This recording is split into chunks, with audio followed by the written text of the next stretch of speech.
E aí, pessoal, tudo bem? Bem-vindo ao estudo de Romanos, capítulo por capítulo. Hoje nós vamos ver o capítulo 7, que Paulo vai escrever algo maravilhoso e é um dos mais polêmicos. Então fique aqui com a gente. Mas antes, se você estiver assistindo esse vídeo no YouTube, eu quero convidar você para a versão estendida lá na plataforma do Trilha-me.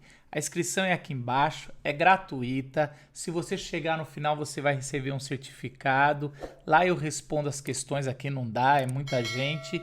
E também você vai ser avisado quando eu tiver aulas ao vivo, que geralmente eu tenho. Vamos lá para o capítulo 7? Depois do capítulo 6, onde Paulo falou que a gente não vive, o crente não vive mais debaixo da lei, mais debaixo da graça, ele retoma esse assunto colocando três tipos de pessoas. Existem os legalistas que ainda acreditam que a lei ela serve para a salvação, a gente precisa cumprir e essa é a marca e a busca que cada um crente precisa fazer, cumprir a lei de Deus, os 10 mandamentos para ser salvo. Também existe os antinomistas que são contra a lei, aliás, colocam a culpa na lei. É a lei que me faz pecar, essa lei que me joga no chão. A lei é má e a gente só vive da graça e toda vez que eu erro, mas assim todo mundo erra, não precisa ter nenhum padrão, Deus me aceita do jeito que eu sou e a lei na verdade é coisa do Antigo Testamento, é coisa do judeu. E o terceiro grupo é aquele que é livre para cumprir a lei. Aí Paulo vai explicar por que alguém livre vai cumprir a lei de Deus, ele vai amar a lei de Deus e vai pôr todos os seus esforços, porque foi salvo para agradar a Deus. Então, esses três grupos vão ser divididos nesse capítulo 7 e a gente vai ver os argumentos de cada um agora na boca e na pena do apóstolo Paulo. No versículo 1 até o versículo 6, Paulo vai trazer a resposta aos legalistas, aquele primeiro grupo que eu falei.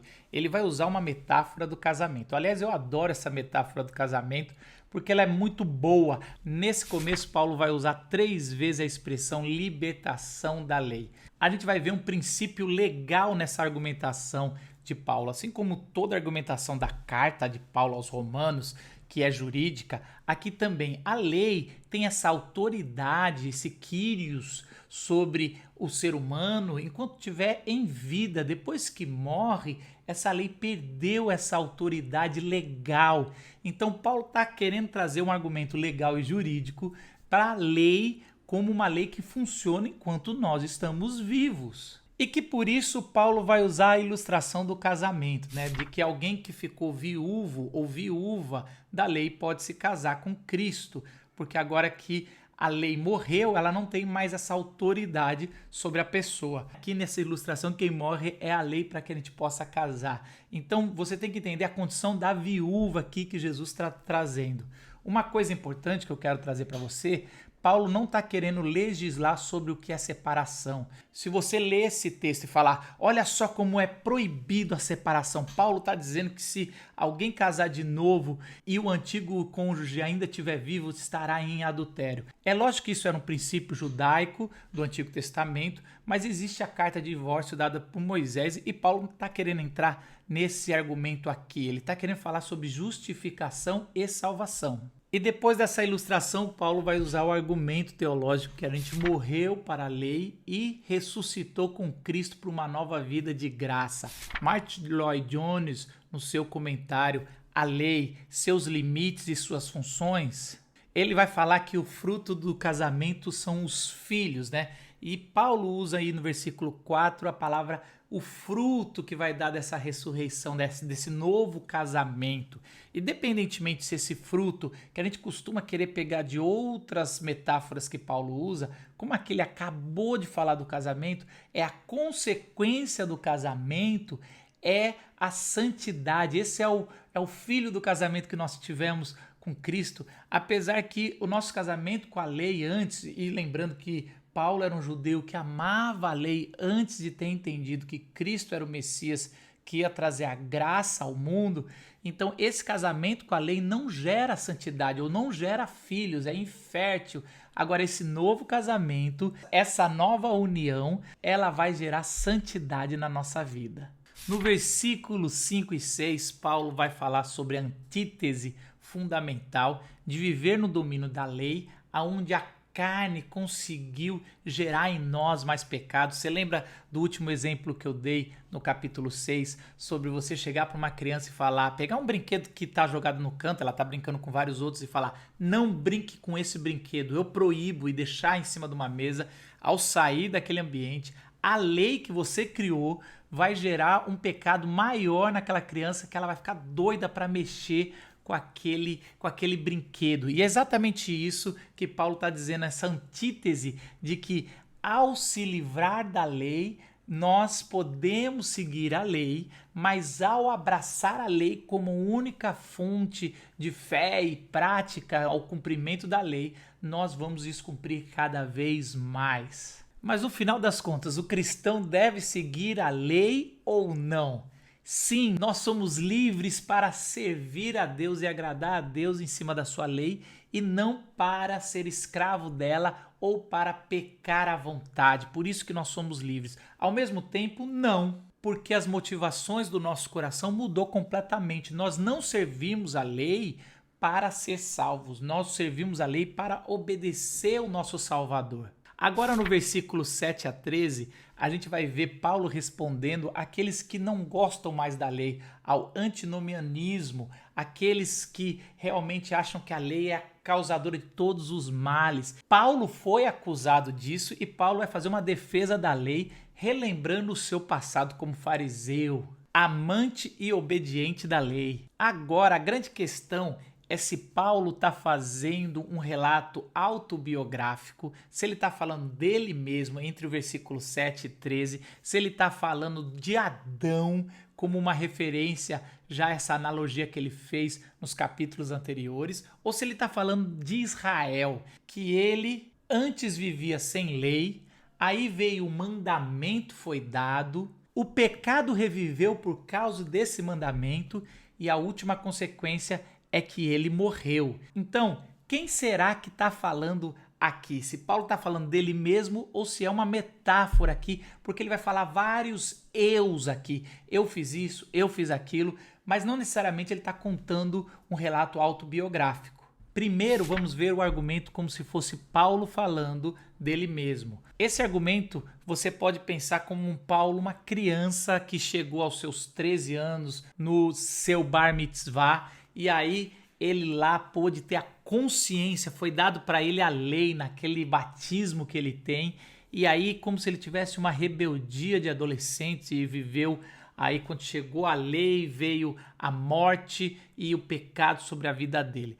Olha, isso é meio complicado, porque Paulo já contou o tanto que ele se orgulhava da lei, o tanto que ele amava a lei, como ele foi bem educado na lei do Senhor. Como ele mesmo disse, ele se orgulhava de ser hebreu dos hebreus. Uma segunda visão que era Paulo que estava falando, que talvez ele estava falando antes da sua conversão na estrada de Damasco, ali ele falando como fariseu, como homem da lei. É complicado colocar isso para Paulo, primeiro porque a gente não tem nenhum relato de crise espiritual que Paulo teve antes, muito pelo contrário. Paulo fala que a justiça que havia na lei, ele era irrepreensível. O segundo argumento é Paulo falando como Adão. Assim como ele trouxe o paralelo entre Adão, o primeiro que trouxe o pecado ao mundo, e o segundo Adão, Jesus Cristo, que trouxe a salvação, agora é como se ele estivesse falando, olha, eu, e ele está falando ele como homem, como Adão, como o cara que fez o primeiro contrato jurídico com a gente. E aí ele vai fazer um paralelo incrível que eu também vou recomendar para você se aprofundar melhor, depois voltar ao vídeo e fazer um devocional sobre o paralelo dessa segunda parte de Romanos 7 com Gênesis 2 e 3. E por último, esse eu representa Israel. O teólogo Douglas Moo vai fazer 4 paralelos justificando por que esse eu representa Israel. Primeiro, a lei que Romanos 7 fala é uma lei mais representativa na Torá, no que Paulo viveu a vida toda. Levar isso para a lei do Jardim do Éden, para Adão, seria um anacronismo. 2. O mais natural que a vinda do mandamento, no versículo 9, representa Moisés no Monte Sinai dando o mandamento ao seu povo. 3. Ele fala que a consequência do versículo 9 ao 10, vida, mandamento, pecado e morte, é um jeito que Paulo está trazendo sobre a história de Israel em forma de uma pessoa. 4, o Dr. Mu vai dizer que os israelitas, os hebreus, tinham essa identidade tão grande, pessoal, com Israel, que toda Páscoa ele revivia a história de Israel, contando na primeira pessoa como se fosse eles mesmos. Então esse seria o argumento mais claro desse eu de Paulo ser uma solidariedade a Israel, de tantas vezes que ele já fez isso em momentos como a Páscoa. Então qual dessas 3 figuras representa essa passagem de Romanos? A nossa conclusão, minha e de vários teólogos, é que representa primordialmente a vida de Paulo, mas pode ser estendida, como a gente viu, a Adão e até mesmo a história de Israel.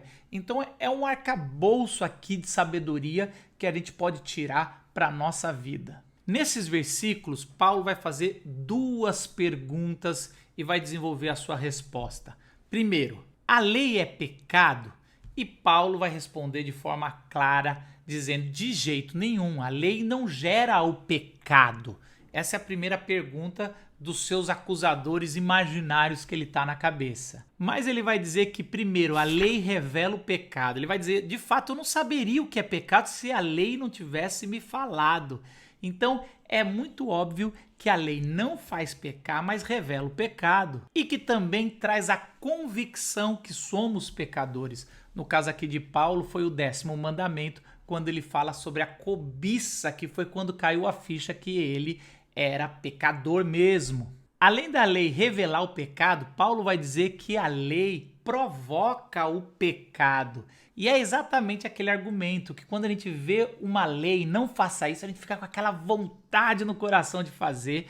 Por isso que no versículo 8, Paulo vai resolver dizendo, mas se a lei morrer, essa vontade também vai morrer, a gente não é mais escravo da lei. E em terceiro lugar, ele fala que a lei condena o pecado. Então o que era para produzir vida gerou morte. Ele fala isso no versículo 9 ao 11. E aí cai na segunda pergunta, que é um paralelo da primeira, dizendo, o que é bom se tornou morte para mim? E Paulo vai responder no versículo 13 a mesma coisa que ele respondeu antes, de jeito nenhum.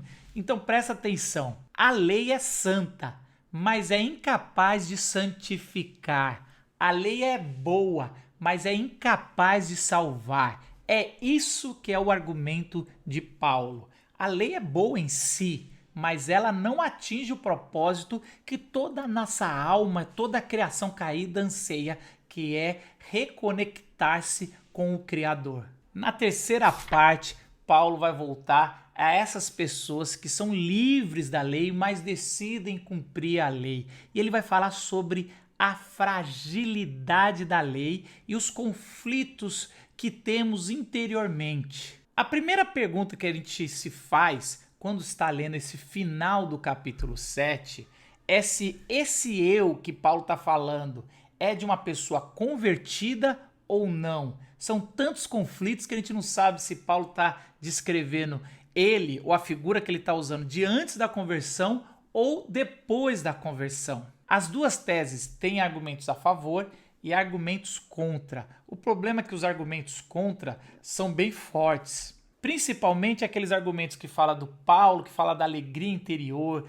do prazer de estar em Cristo, de ter sido vendido para Cristo, por que agora estaria com essa angústia e usando argumentos contrários? Do outro lado, também, o não crente, como é que o não crente pode ter prazer na lei e expressar tão grande apreço e querer fazer o tanto bem se nem teve a lei para isso? Por isso, nos últimos séculos, uma terceira via está sendo construída de interpretação, que na verdade Paulo está falando de um judeu que ainda não recebeu o Espírito Santo, incluindo até os discípulos antes da cruz da ressurreição e do Pentecoste. Quando a gente une as 3 características, mostra que essa pessoa ama a lei e sabe que ela é boa, ela tem fé no Messias. Mas por outro lado, Paulo está falando que essa pessoa ainda é escrava do pecado, então ainda não foi liberta do velho homem, da lei ali. Então essa pessoa é uma religiosa ainda, ele tem uma religiosidade muito forte. E o terceiro argumento dado por John Stott, que para mim é muito forte,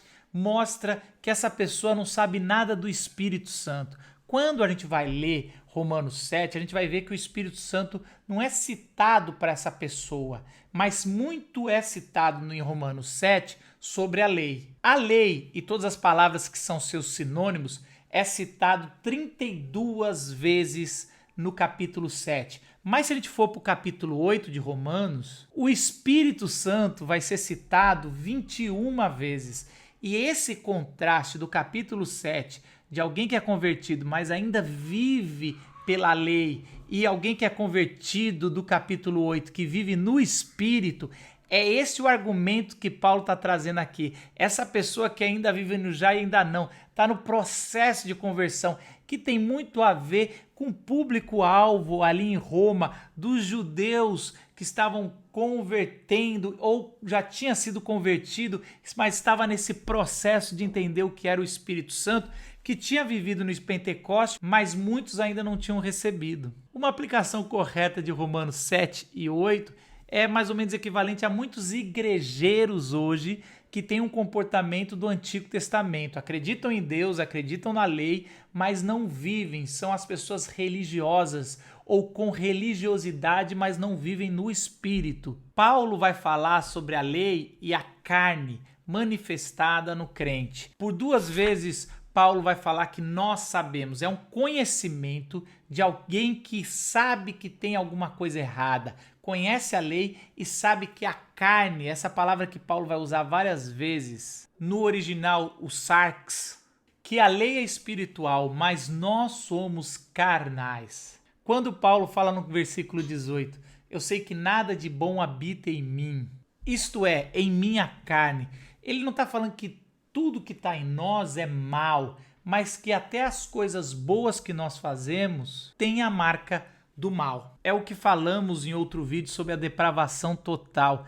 Não é o quão mais profundo é que fomos na depravação total, mas que tudo que fazemos já está contaminado por essa carne, por esse pecado. Existe um conflito entre o desejo e a realização. A gente quer fazer o bem, ele queria fazer um bem como um judeu convertido, mas ele não conseguia fazer o bem.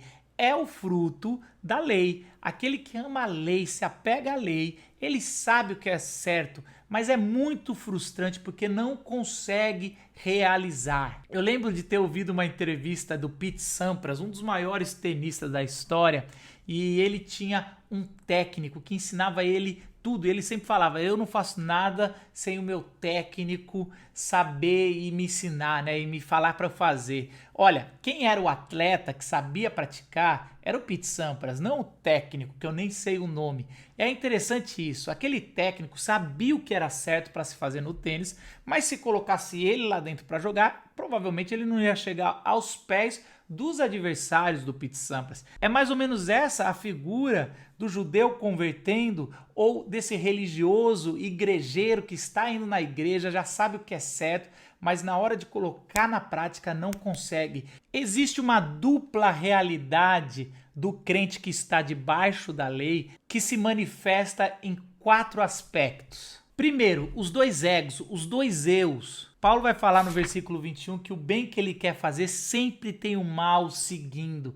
Então existe um eu que quer fazer o bem, um eu verdadeiro ali que está querendo agradar o Senhor, fazer o que é correto. Por outro lado, tem um outro eu de qualquer crente que está debaixo da lei, que sempre faz o que é errado, e a gente odeia esse impostor que habita em nós. Também tem a dupla realidade das 2 leis. No íntimo do meu ser tenho prazer na lei de Deus. Então essa lei prazerosa, essa lei gostosa, essa lei que a gente entende a vontade do nosso Criador e a gente quer fazer.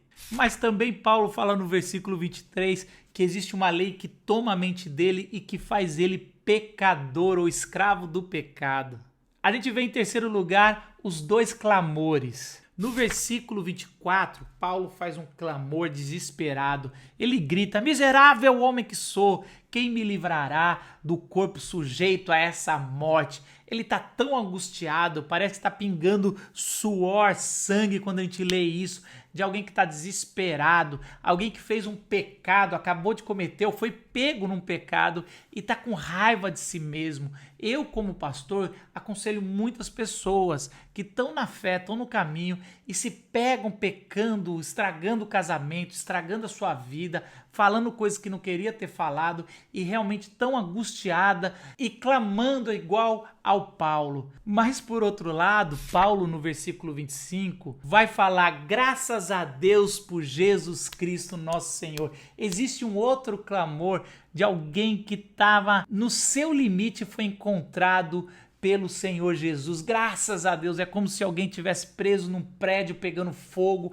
sentindo aquele calor, a queimadura começando e de repente quebra o vidro e tá lá o bombeiro com a sua escada, ele tira e aquela primeira declaração: graças a Deus porque você veio aqui me salvar. Graças a Deus por Jesus Cristo. Existem dois clamores. E aí Paulo conclui com as duas escravidões. Ele fala que eu em minha mente sou escravo dessa lei, mas eu na minha carne sou escravo do pecado. E na verdade todos nós nos sentimos um pouco escravos da lei ali, de querer fazer o bem, às vezes não conseguimos e somos puxados pela velha natureza. Concluindo, meus queridos, eu acho aqui que Paulo está falando dele mesmo, um homem convertido, mas antes de encontrar o Espírito Santo, o Espírito que faz a gente nascer do alto, aquele homem convertido que quer fazer pela lei, e aí a lei que ele ama tanto, cada vez condena ele mais. Isso traz um recado muito importante em Romanos 7, para mim e para você. A religiosidade é algo que eu tenho dedicado a minha vida para pregar. A gente costuma dar ênfase apenas para a vida profana, que é errado. É como a parábola de Lucas 15 sobre o filho pródigo. A gente dá um nome para o filho que saiu e foi gastar o dinheiro com as prostitutas, com as coisas erradas, mas a gente esquece que aquela parábola tem um outro filho, de tanto que a nossa cabeça ficou só para a velha vida promíscua no pecado. Existe uma velha vida legalista, que todo aquele que é filho de crente, filho de pastor, filho de judeu e cresceu na religião igual Paulo, igual a mim, vai sempre ser tentado para a velha vida legalista. E é isso que Paulo está batendo no peito.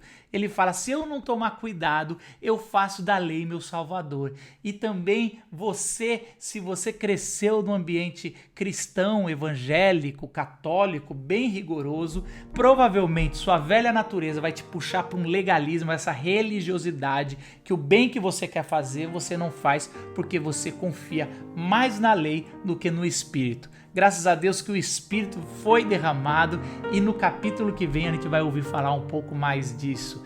Deus te abençoe e viva na dependência do Cristo que nos salvou.